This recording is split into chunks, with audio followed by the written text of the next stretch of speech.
Greetings YouTubers and welcome to what will hopefully be the last goddamn video ever made on the adaptive AI. I've been wrong a couple of times, usually a couple of times each time I've done this, but this time I actually think I've got it. So first, a small correction.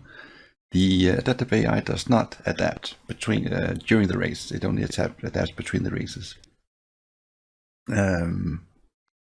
So without that out of the way, let's start at the beginning. What is the adaptive AI?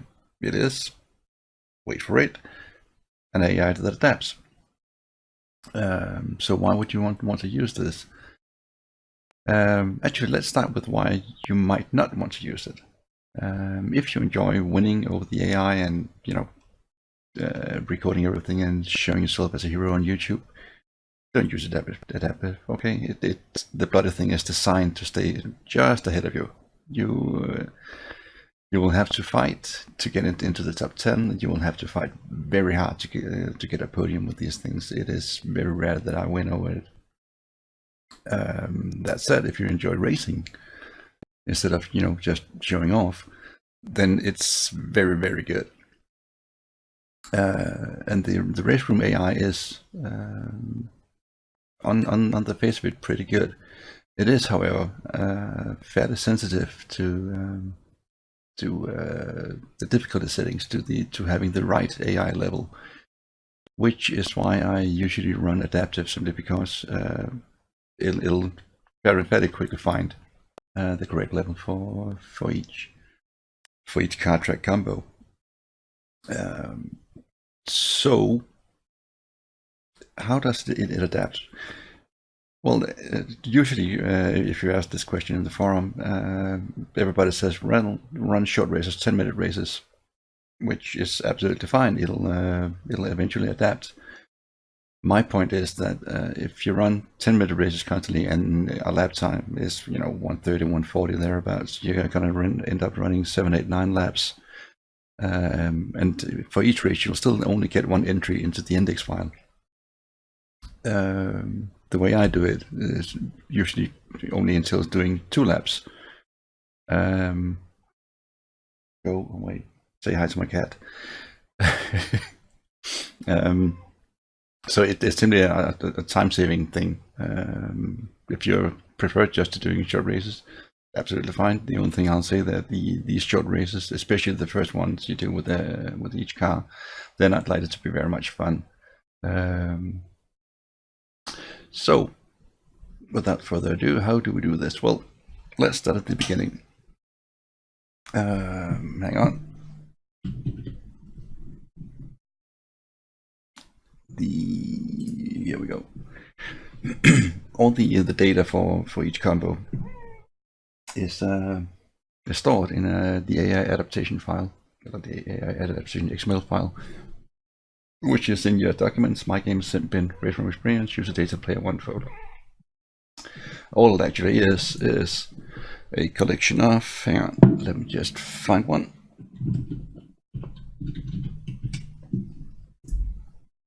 It's a collection of codes.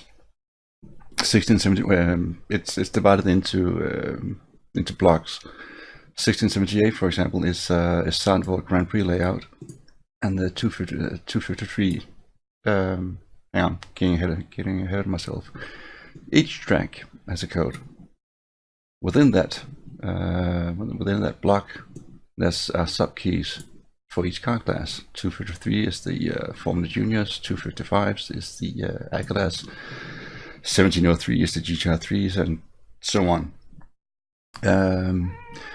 Shut the hell up. Sorry.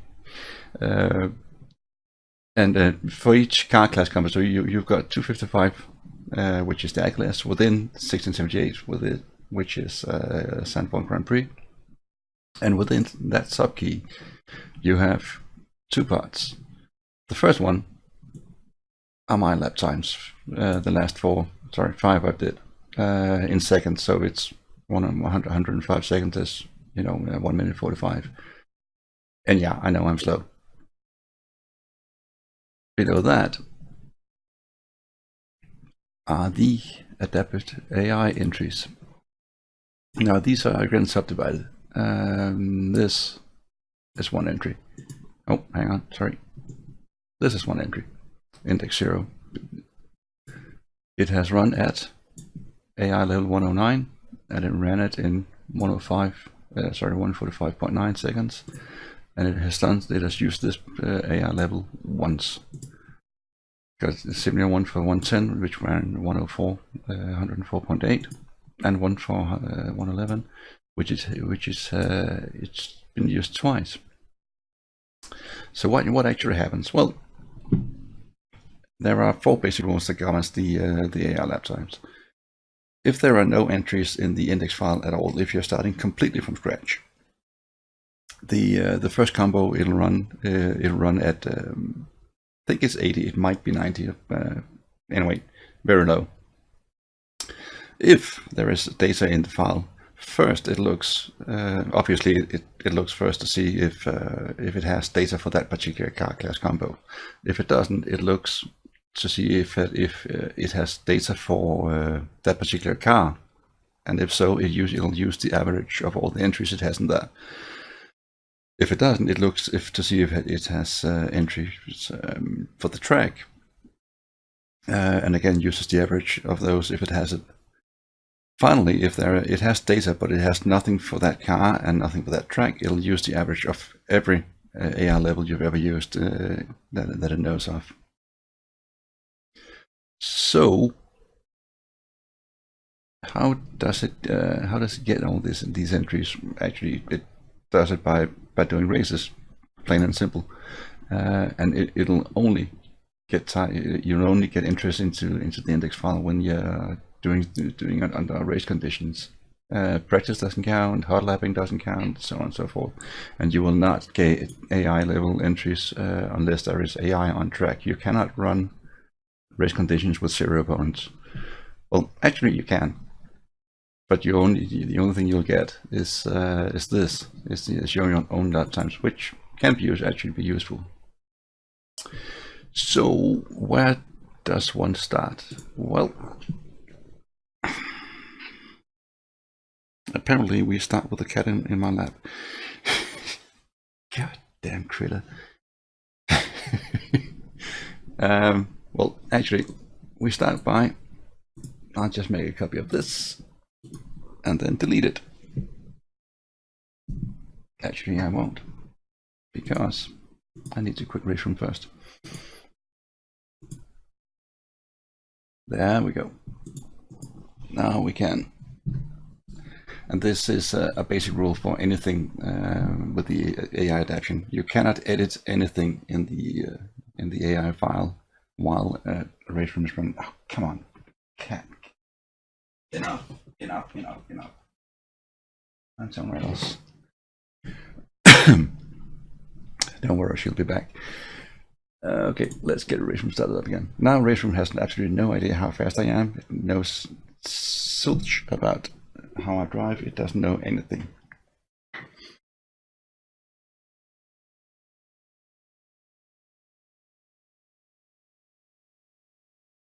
So where do we start? Well, first of all, as I said, if it has no entries, it'll start at level 80 or level 90. I can't remember which. I think it's 80. And the entire range it has runs from 80 to 120. Now, if you have absolutely no idea of where you fit in the spectrum, the logical thing would be to start at 100. So, in order to do that, we take something, anything. It doesn't matter. Let's see, short tracks, Monster Junior, glass, that's fine. Fixed AI, 100. One opponent. Boom. Off we go.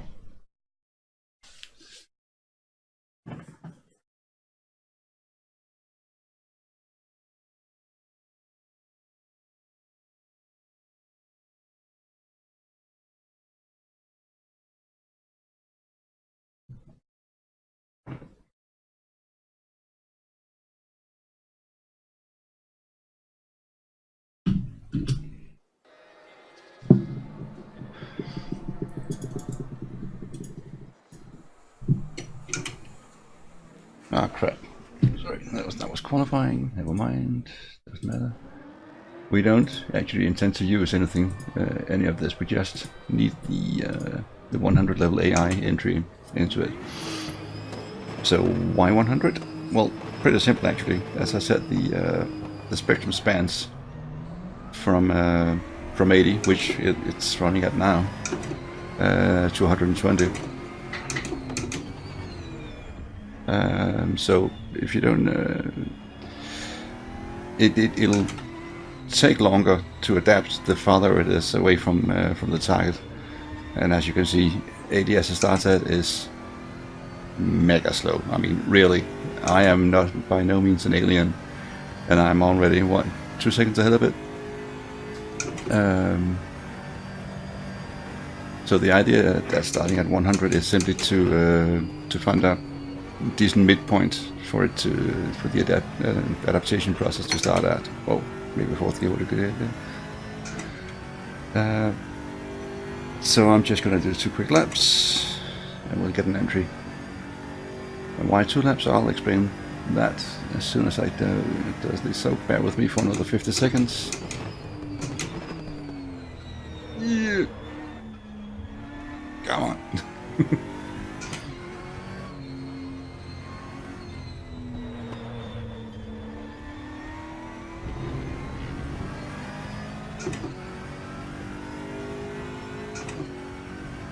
Yeah, it is now 4 seconds behind. Not what I'd call competitive.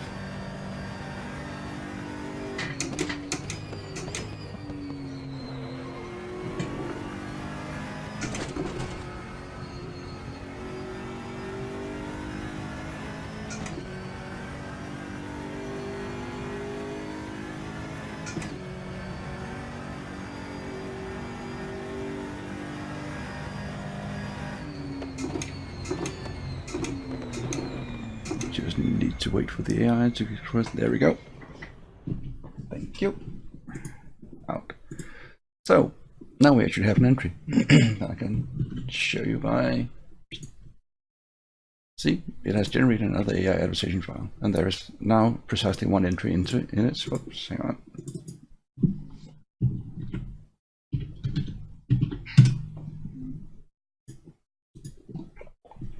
Here you go. Shut up. 255s, 1672, which is Monster Junior. I ran it in 52.8. It ran at 100 because I said it. That's what I told it to do, and ran at 55.3. So that's the basis of it. Now there are one more rule to follow. Well, actually there are 2.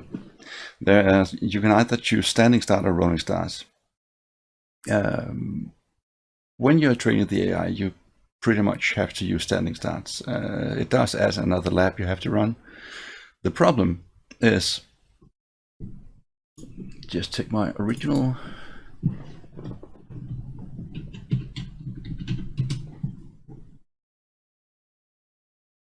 The problem is this: your own lap times. What happens when you start a race against adaptive AI is that it'll take an average of all your lap times, and then it'll go into these blocks here and find a comparative lap time that fits. So when you do rolling stars, even though they are rolling stars, they are still slower than a true flying lap, which means it doesn't matter for the AI level, simply because the value that gets added after each race is only the average of the fastest laps. We'll get to that in a second. The problem is you'll get 1, 2, maybe 3 seconds added to your own lap times every time you do this, and if you only run 1 or 2 lap races, it'll drag the average down, and you're back to square one because it'll simply adapt to a slower lap time.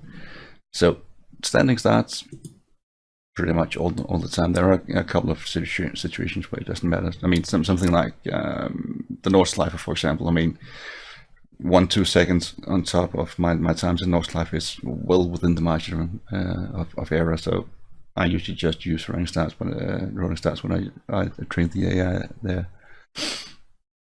Okay, so now we at least have a starting point of 100. So let's start training it. We're not going to use those. We are going to use, what are we going to use? 2016 Audi TTs, why not?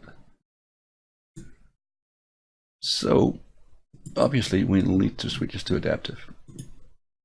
Kind of figures. Then we need some opponents.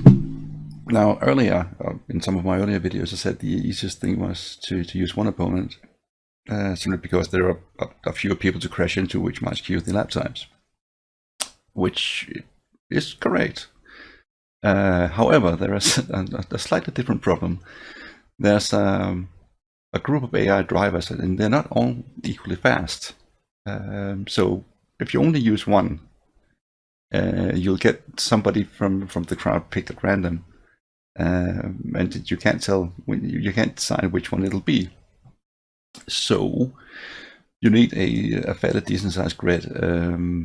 Normally, if it's single make, I usually run something like at least half the grid, which in most cases will say would be that there's normally 22 to 24 opponents in each pack.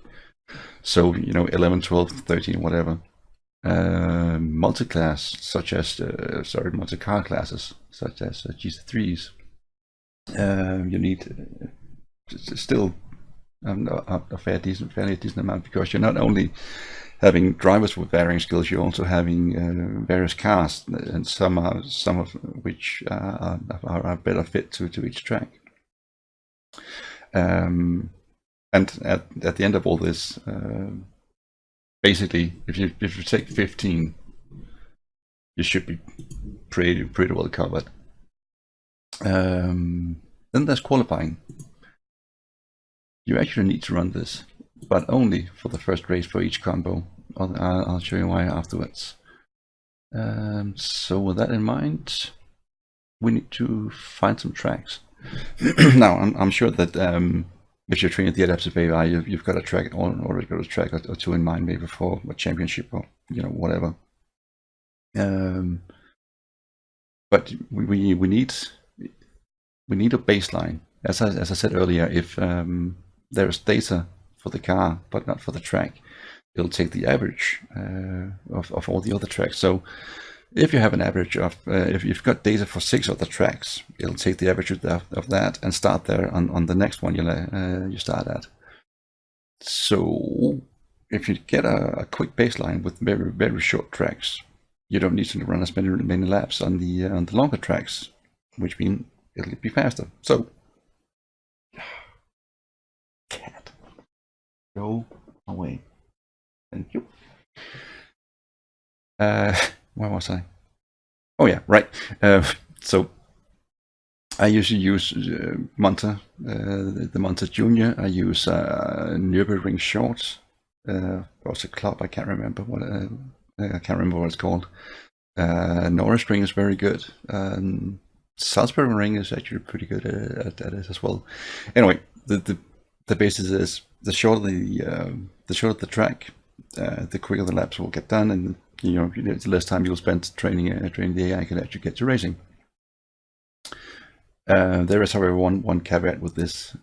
If you're using really fast cars, Formula 2s, for example, I don't think you want to run Formula 2s at Norris Ring. I certainly wouldn't.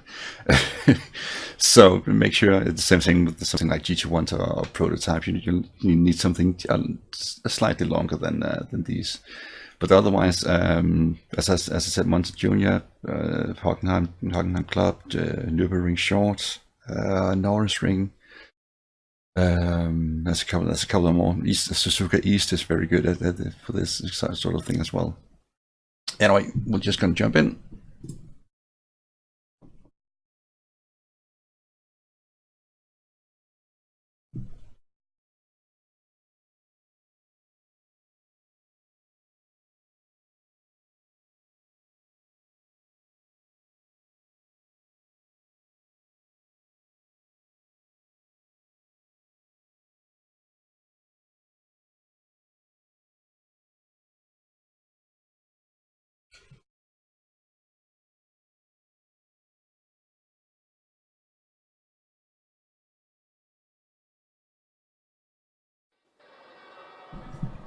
So,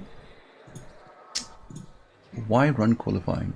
Well, because as I said, the AI drivers aren't equally fast, all of them.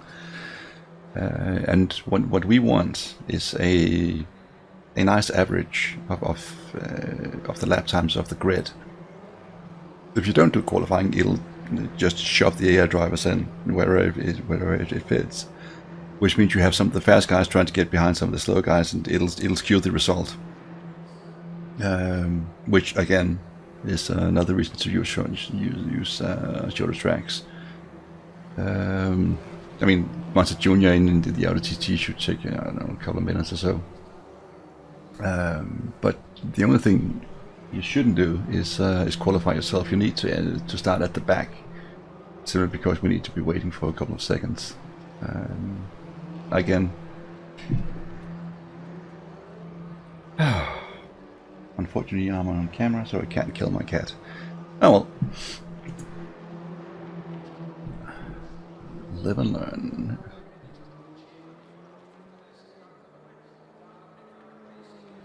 And if you really want to, you can let it run for 2, 3, 4 laps and see if anything changes. It usually doesn't. I mean, normally I just I figured that 1 lap is enough. I just want the fast guys at the front and the really slow guys at the back, and anything in the middle is, you know, it's what it is. So why do we need to start at the back? Because since we are using standing starts, actually let's scroll back a bit. The AI index file contains all your lap times. If you use rolling starts, it'll use every lap that you run. If you use standing starts, the first lap will be disregarded, which is what we want. We don't want it included in the average. So when we're using standing starts, it doesn't matter what we do on lap 1. You could spend 45 minutes doing donuts if you wanted to. Don't recommend it, but you know, if you're bored. But it does mean that we can let the entire field get ahead of us, because as it is right now, it'll run at 100, which is still, even for me, that's a little slow. So when the race starts, I can give them a head start, which in turn means that my second lap, my flying lap, which does count against my average, won't be impeded by a slower AI. I mean, hopefully, we'll see. But at least that's the plan. Come on, come on, come on. Last 2. There we go. Out you go.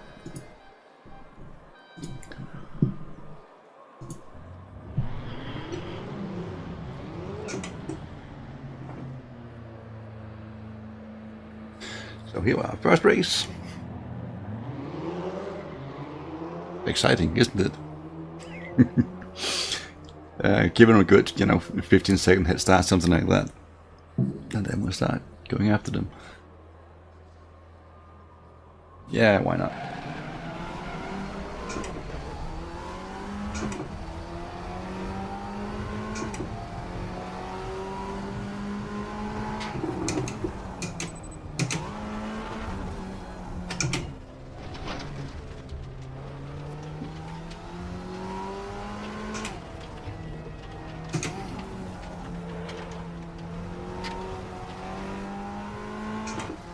Probably shouldn't have picked the Audis. I haven't driven the Audis in far too long. Ah, well, too late now.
Okay,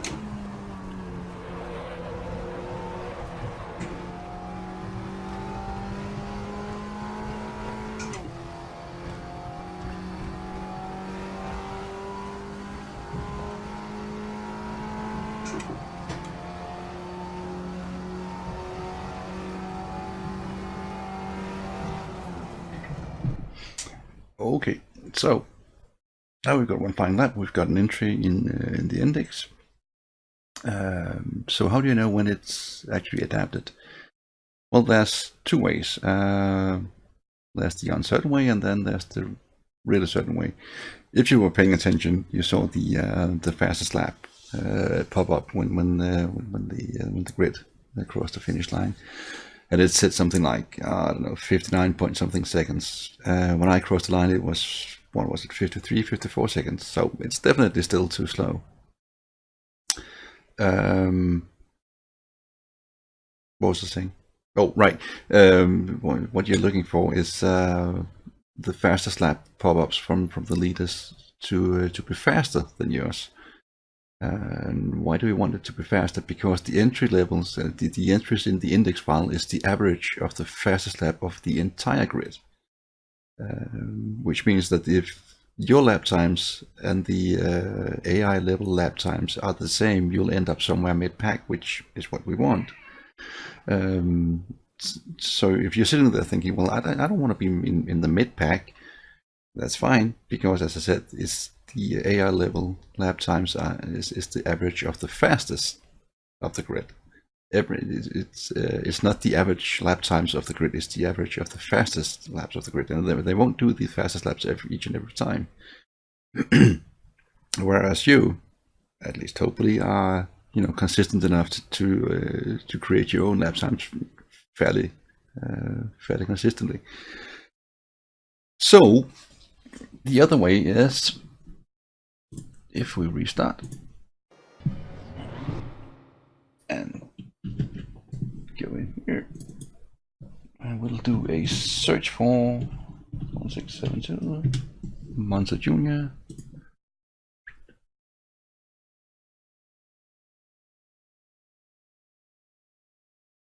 Yeah, here we are. Started at 100, 55.3.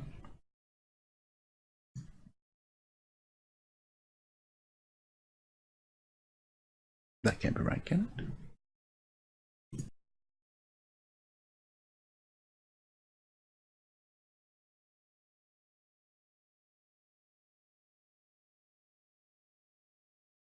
Okay, so we are back after, a small senior moment.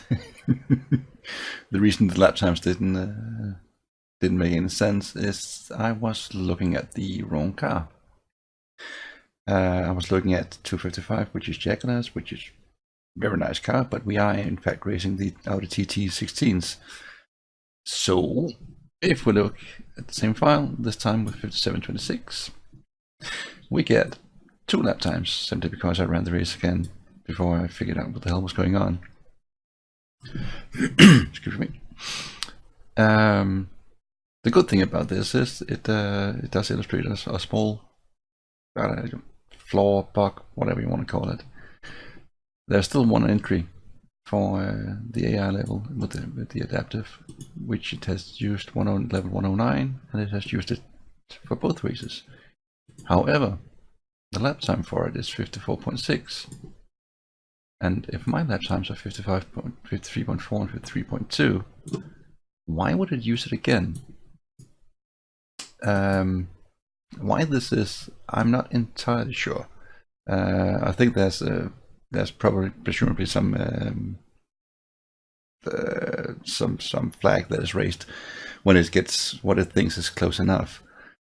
There are, however, 2 things we can do. First of all, right now it only has 2 entries to base its laps upon.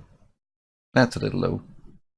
So we will quit, and again, before we edit anything in the XML file, make sure you quit race room first.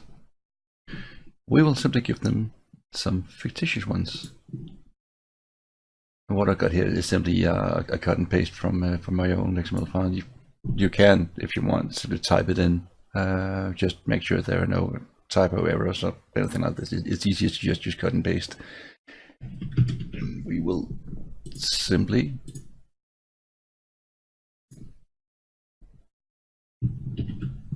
switch that in.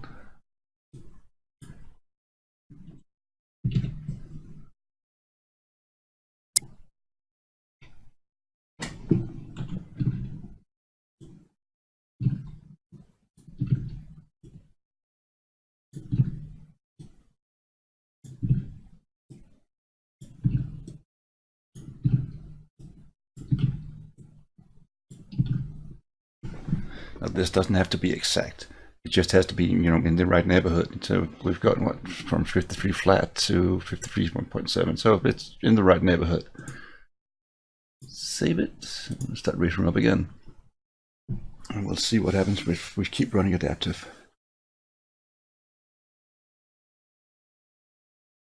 If this doesn't work, there's one more trick I can show you, which we will actually need to use anyway. So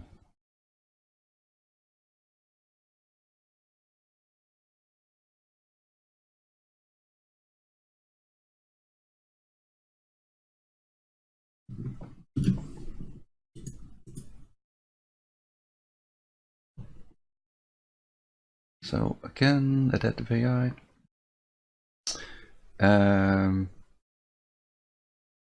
Here's one thing that is actually fairly new, at least to me. I told you we needed qualifying, correct? Which we do. However, here's a fun little thing. The qualifying the qualifying sequence for the AI drivers actually stays put. I'm pretty sure that it's based on. Hang on. Here we are. If we go into log and results, I'm pretty sure it's actually based on these times. What I've noticed is it's always the same. If you keep running the same combo, it's almost the same guys that end up starting in pole.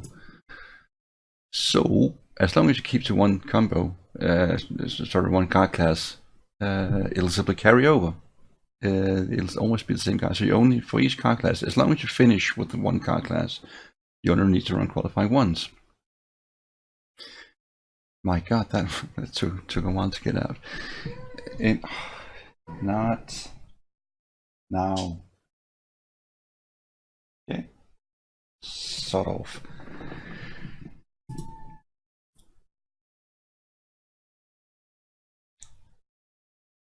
Don't get me wrong, guys. I do actually love my cat. It's just, it has impeccable timing for ruining stuff like this. Yeah.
There we go.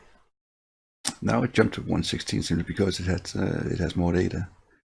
53.6. That's pretty close actually. So it has adapted at this point. However, it has no leeway. So if for some reason your lap time start increasing or decreasing, hopefully it'll be decreasing as you get more experience. It doesn't have any fixed point to jump to. So what I usually do is once I have the correct level, in this case 116, I usually do one above and one below. So how do we do that? Actually pretty simple, because the AI adaptation XML also takes data from races with fixed AI. So all we need to do is run two laps, one flying lap with 115 and one flying lap with 117, which I'll now do, and we'll check afterwards.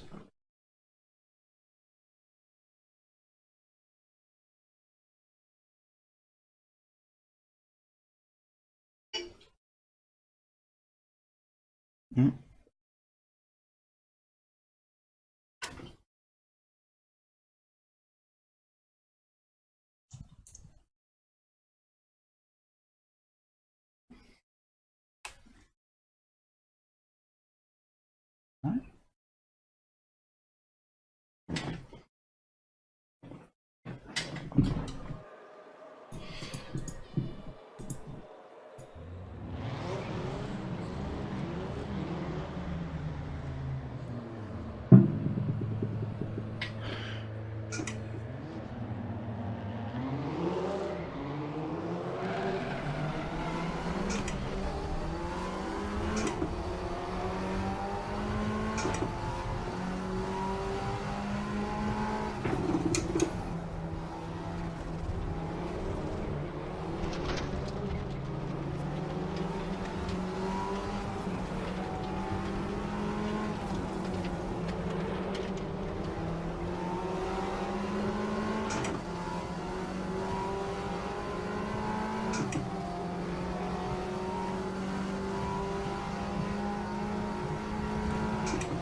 Right, here we are. So we now have 3 entries. 116, which is probably the correct one. Actually, there's not much difference between 16 and 17. But anyway, we got the correct level and one below and one above. So if things should change, you can the adaptive AI can switch one level up or down to adjust. But we also got this 109 in there, which it'll probably never use again, unless I suddenly get curiously slow on in my old age. The problem here is that when we start on the next track, it'll, as I said in the beginning, it'll look for other data with the same cars, which it now has, and it'll use the average. But that 109 is dragging it down. So this part isn't, strictly necessary. I do it simply because I'm a bit of a neat freak when it comes to data. Some would say I'm ill retentive, which is probably true as well. But anyway, again, when you edit, quick race room, and we'll do this.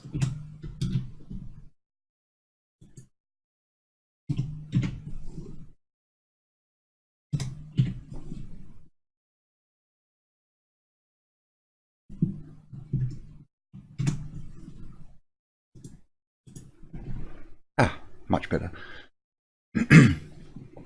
So you're just in the thing, God, this takes forever to do. Well, it takes forever when you're also trying to explain what you're doing. But all we've actually done is we had one entry at 109, one at 116, and then we were in the correct neighborhood. So that's 4 laps at once a junior. Okay, that's about what, 3.5 minutes. And then a couple more minutes to get the 115 and 117. So it's what, 8-10 minutes to train on one lap. And the trick here is now it has data. So when we move to Norrisring, which we'll do in a few seconds, it'll start at 116 because that's the average of the of the car class in the index file, so it'll be even faster. I'm probably not 116 at Norris Ring, but that's an entirely different story. But let's see what happens.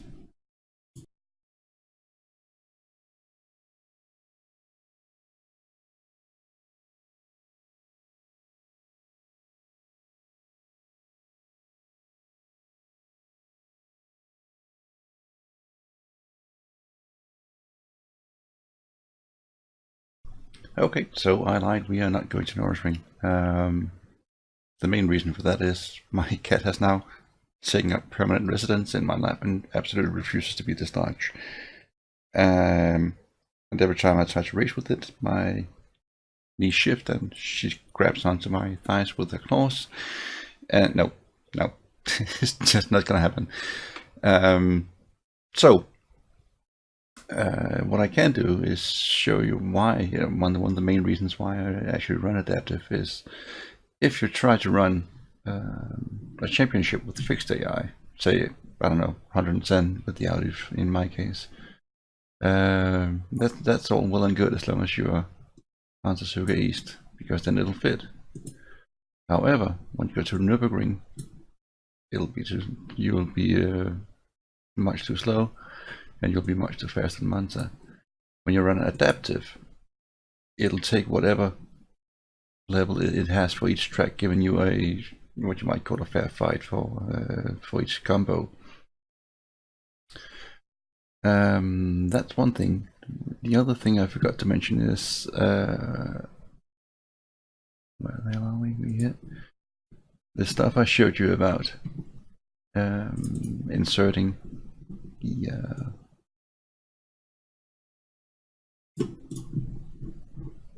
the lap times. If for whatever reason you're uncomfortable editing the adaptation file, what you can do is simply run races, always races, never hot laps or what a time trial, whatever they're called, and never practice. But in races, and simply set the number of opponents to 0 and just run laps. That way you'll get the same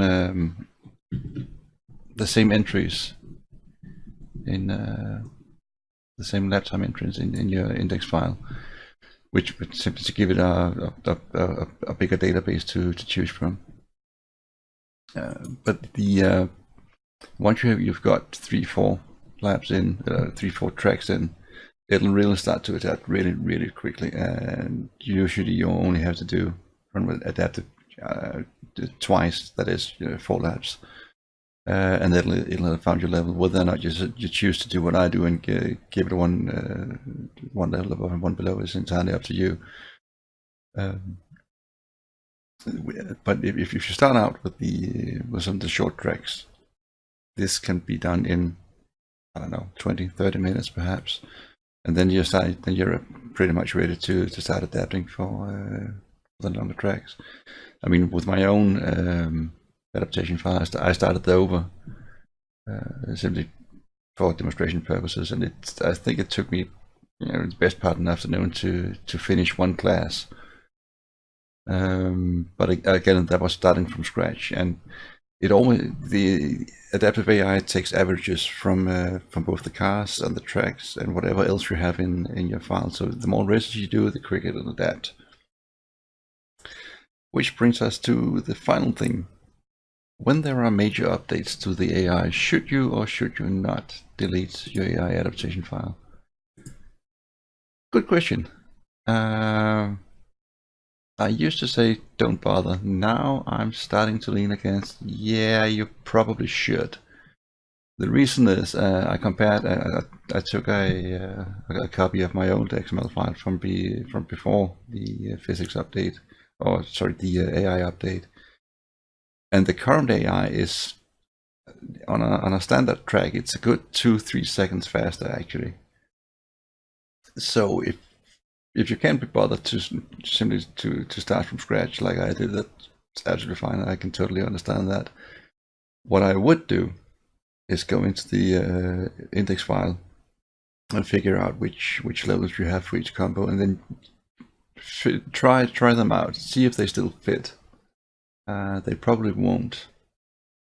And if nothing else, at least find the entries that has been used the most using the counter below the AI level, and then simply delete that and run it again, so you get the correct time.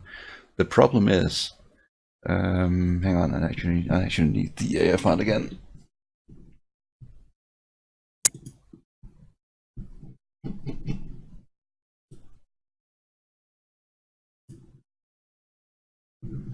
Here we go. The problem is this lap time from each AI level.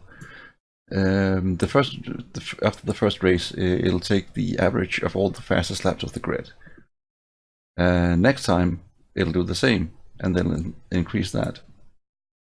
And when it puts down the third race, it'll add, of course, the new times, but it'll think that there are two of these. So this is where my English starts to falter. There's probably a mathematical expression for this. Suffice it to say that the more races you have, the less it'll switch. The closer you'll get to a true average. So if you have, 8 or 9 entries for a particular AI level, and you start adding in lap times with the new AI, which is faster, yes, it'll eventually drop, but it won't drop very fast. Simply because it already has so many entries with the old one. So all in all, I think it's probably a good idea simply to delete it and start over and see what happens. And with that said, both me and my annoyance of a cat is going to say goodnight. And even though this has been all about the AI driving, I do hope to see you on track sometime. See you later, guys.